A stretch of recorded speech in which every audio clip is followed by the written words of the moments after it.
Today we'll finish up this look at the gifts of the Spirit. And the New Testament gives us examples of more than 20 distinct gifts that God bestows upon his children, equipping his people for his service. And today we'll look at one more key passage that we find in the New Testament. And this one is very important in understanding these gifts and their purpose. So we'll get to it by looking at Ephesians from the hand of Paul. And we will look at chapter 4, verses 11 through 16. If you're following in your Pew Bible, you'll find it on page 828. And we'll just read those 7 verses at this time. It was he who gave some to be apostles, some to be prophets, some to be evangelists, and some to be pastors and teachers, to prepare God's people for works of service, so that the body of Christ may be built up until we all reach unity in the faith and in the knowledge of the Son of God, and become mature, attaining to the whole measure of the fullness of Christ. Then we will no longer be infants, tossed back and forth by the waves, and blown here and there by every wind of teaching, and by the cunning and craftiness of men in their deceitful scheming. Instead, speaking the truth in love, we will in all things grow up into him who is the head, that is, Christ. From him the whole body, joined and held together by every supporting ligament, grows and builds itself up in love, as each part does its work. May the Lord's blessing be added to the reading and the hearing of his holy word. Paul tells us that God's purpose in dispensing these spiritual gifts on the church is to build us up in unity. And since this week is Thanksgiving, I naturally was thinking along those lines. And this week I have to tell you that Thanksgiving messages for me tend to actually be some of the easier ones for me to compose. And I say that because what segment of the Bible or what story in the Bible can you come across that really doesn't involve some kind of thankfulness, or we can be thankful for that? And you can basically preach on anything and have a Thanksgiving angle. But for today, I don't want to just pull out this passage, say this applies to spiritual gifts, and generically say you should be thankful for God giving you these gifts. It's true that, yeah, we should be thankful for it, but it really doesn't tell us anything that we don't already know. So when Paul writes about unity in the faith in reference to these spiritual gifts, that was really the key that sort of made it click in my mind, the way that I'm going to approach this today. You see, back when the Pilgrims made their voyage across the Atlantic, they had nothing but unity. There were 102 people on the Mayflower, the same ship together for about 65 days, more than 2 months together. So to me, sort of looks like what the church ought to be, actually. It's a group that comes together, a group that uses the talents that God has given them, and a group that has limited input in where they go, too. They sort of steered across the Atlantic, but we know that they didn't land exactly where they wanted to, so that's something else that applies to the church. But in Paul's letter, he writes that Christ himself gave these abilities to equip his people so that they would become united and mature in the faith. And there's a difference here between just growing old in the faith and actually growing mature in the faith. Each Christian should consider what is the case for you. Are you just growing old in the faith, or are you actually maturing and becoming better in the faith as time goes on? Growing old in the faith is really just that. You're just not accomplishing a whole lot, just putting in the time and just getting old. Now just look at Jesus, though, who's always our example. He never had time to grow old in the faith because there was always too much work for him to do. So I ask, do we live our Christian life with the same sense of urgency that Jesus did? And if so, we won't have time to grow old in the faith.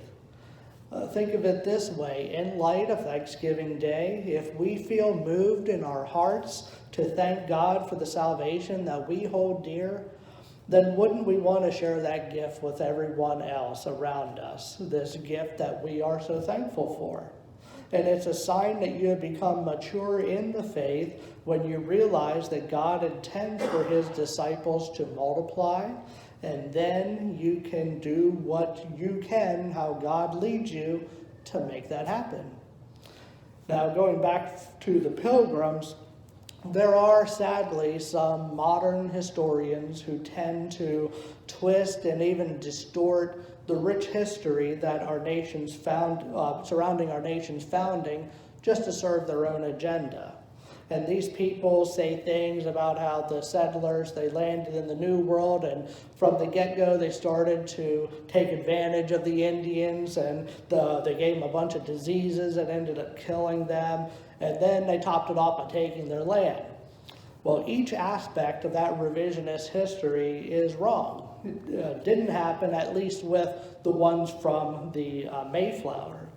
As far as history can tell, the early settlers were very mature, especially in the way that they dealt with the Indians. They didn't treat them poorly because they looked different, or they had different customs or different cultures, or were of a different race.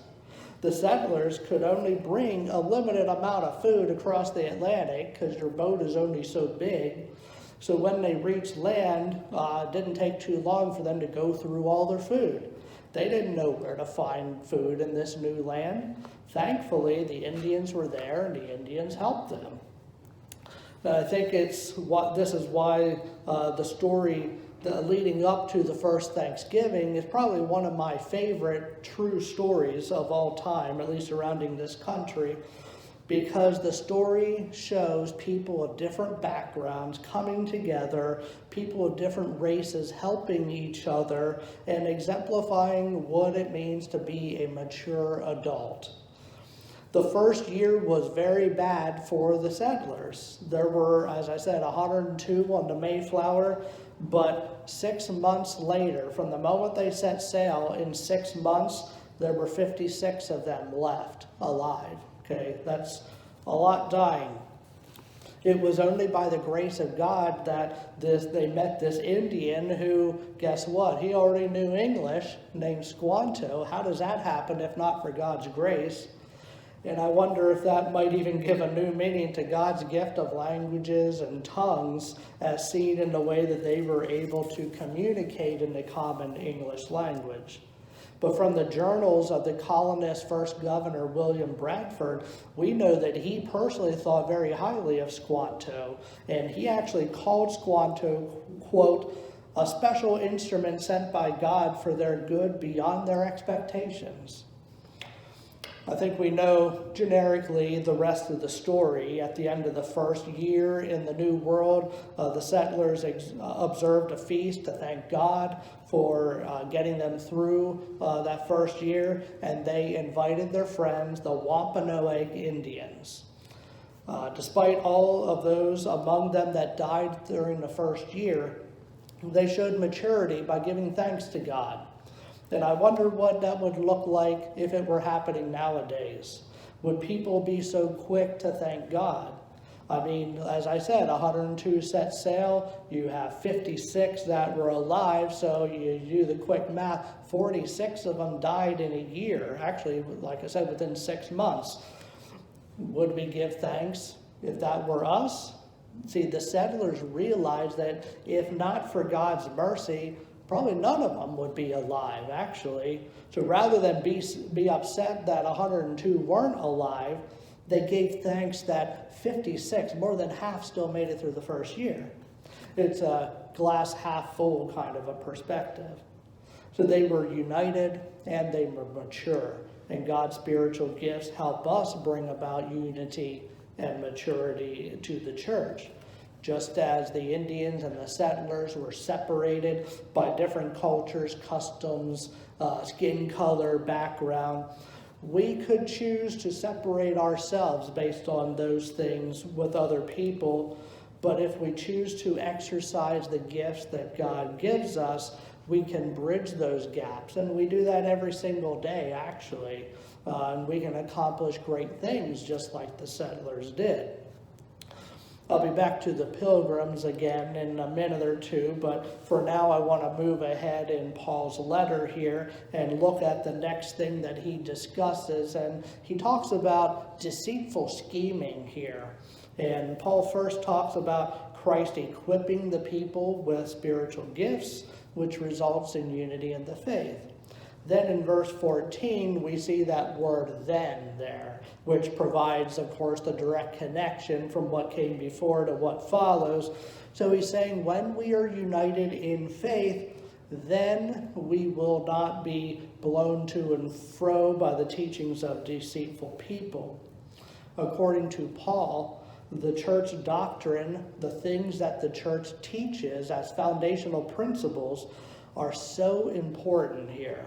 And Christ equips his church with the tools needed to avoid falling prey to poor teaching.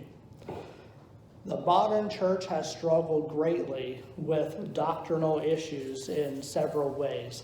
On one hand, you might have churches who they want to get along with other people. Nobody ever wants to fight, naturally. And you don't want to step on anyone's toes. So maybe they just go along with virtually any idea that comes down the pike. Then there's people who they might be so motivated to get out there and do what they can to spread the gospel that then they go and they neglect some of the foundational principles of the faith too. They think all I need to do is follow Jesus and everything else is going to fall in place.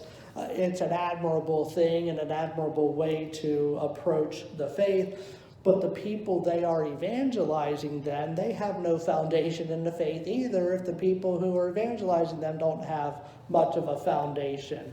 And when they aren't rooted in any kind of doctrine. When that happens, you then run a great risk of these people being led astray by the next person who comes along with a teaching contrary to the Bible, these deceitful teaching as Paul talks about. And then all of a sudden you've lost all the work and effort that you put into these people. Now, life is full of people who are simply mistaken about theology. There's a lot of people who they try to get it right, but they err in one way or another. But then you have some people who intentionally try to push their own agenda, and then they look in the Bible for support over it. People did the same thing with slavery. They did things with all sorts of terrible things in the past. This is what Paul is warning against. This is deceitful scheming. And when Paul talks about deceitful scheming, when you go and look at the original language, the thing he was getting at was gamblers who would cheat using weighted dice. And when you're in a game with someone with these dice and you don't know that they're weighted, you think you have a chance to win. But they seem to never lose because guess what? The game is rigged in their favor. So if there's no root in the faith, you wouldn't have the wherewithal to realize something is awry here, something's not quite right. And I find it interesting that after talking about deceit in verse 15, Paul returns again to the theme of maturity, where he writes, "Instead, speaking truth in love, we will grow to become in every respect the mature body of him who is the head, that is Christ." So in other words, Paul is saying that God equips us to be mature believers in Christ, and we can live up to those expectations if we are willing to stand up to false teachings. It's the way we can prove ourselves to be mature believers. Through this brief 3-week look at these spiritual gifts, one of the primary principal takeaways is I would like you to understand that God is the one who equips us to do the work. Of course, we have a responsibility to comply and be willing to follow his lead, but he's the one who does the hard work for us. We use the gifts and we are united in faith and stand up to false teachings. When we do that, we can weather the storms that the enemy brings against the church.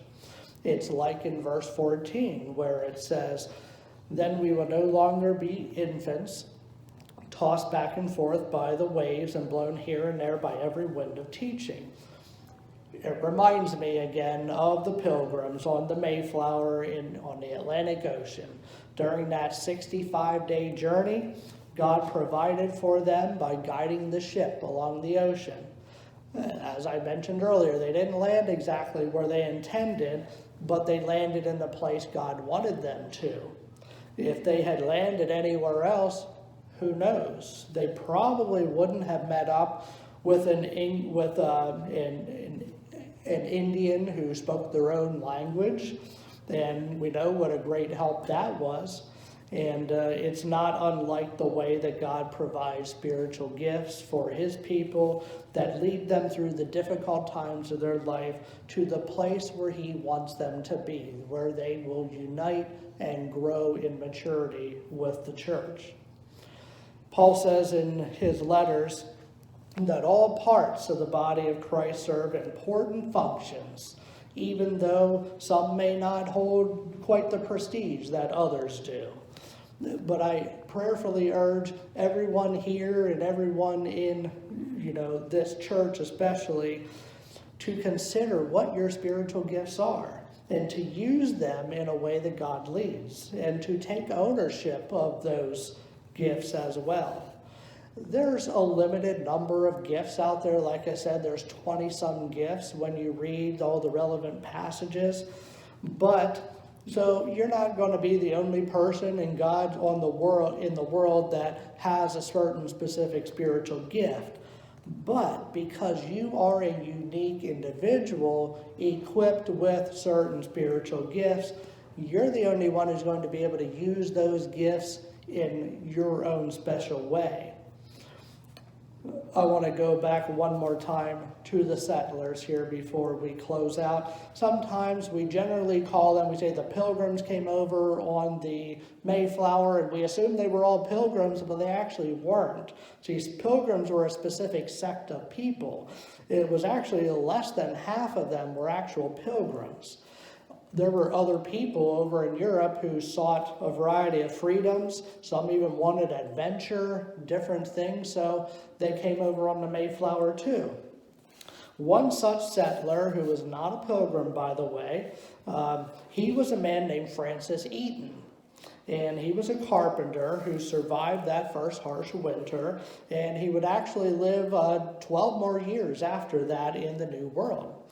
And interestingly, a copy of his will survived, and he listed in his will the following things: a cow, a calf, 2 hogs, 50 bushels of corn, a black suit, 2 hats, some boots, some tools, and some kitchen items. Now, by today's standards, not a very impressive will, and you might even wonder why he went to the trouble to record these things. Well, for him to leave a will like this suggests that he was proud of what he had accomplished in his life as a carpenter in the New World. And we knew that it would take time for the New World to populate with, colonists. So you do that through child rearing, and of course some other people would come across the sea in the ocean in the years that followed. And so I'm going to assume that there probably weren't an awful lot of carpenters in the New World by the time he died in 1633. Francis Eaton, like all the others, used the talents God gave him. And when he died, he passed those tools down to someone else to continue carpentry. It's not all that unlike spiritual gifts.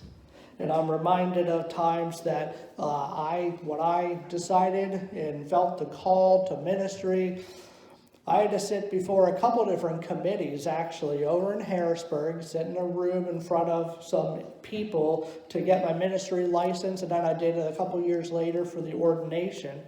And they can literally ask you anything they want, by the way. So it's a stressful situation to be in. They just want to determine if every individual is fit for credentials.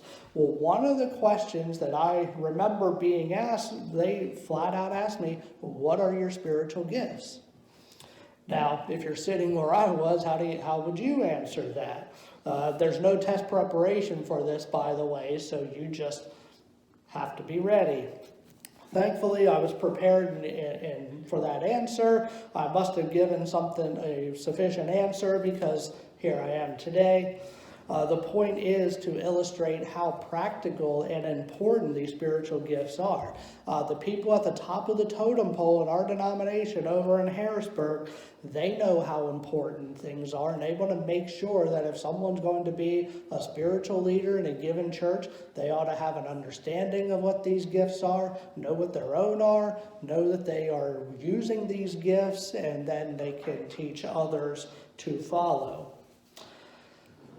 We are just a few days from Thanksgiving, and this year is probably the first time for any of us that we will experience this socially distanced kind of Thanksgiving amid the pandemic that's still raging out there. And I ask the church if your Christian faith is going to influence your reaction to these circumstances. Better yet, are your spiritual gifts going to come up to the surface during this time or not? Just to name a few, what about the gifts of teaching, healing, helping, serving, encouraging, giving, leading, and dispensing mercy? How could you use these gifts to make the world a better place today? There's never been a better time to teach people about the love of Christ than right now, or provide emotional and relational healing to someone who is in need, or provide or to serve those who are high risk, for instance, or have difficulty getting out to the stores, or encouraging people, which is another gift, not to let fear rule their lives, or give them the things they need. The list goes on and on. You can apply every single one of these gifts to our current situation. So the colonists and the pilgrims had the courage to go out into the world that they had never experienced before, and in a very real way, I think we are a lot like those colonists here in 2020. This is a different world than we are used to even. So the church finds itself in a position where we can minister to people in brand new ways. We can think of new ways to reach people. And I don't know about you, but I am certainly thankful that God equips us for this work through the giving of these spiritual gifts. There are people out there right now who, first of all, they don't know Jesus. And second, day in and day out, they turn on the news, they hear all these stories and reports. COVID cases are on the rise. Seems to be no end to the hysteria that's going on. It's a perfect time, if there ever was one, to reach people for Christ, who is the only one who can give the world any kind of hope. So, if the church is united and mature in the faith, we can join together and we can thank God for the challenges that 2020 brings us. So when you're gathered around the dinner table this Thursday probably, whether it's just you or you in a large group, and you're giving thanks, thank God that He is working through His church actively to unfold His plan, even when it's hard to see through everything else that might be going on. I know that I'm thankful for that, and I hope that you are too. Let's close now with a word of prayer.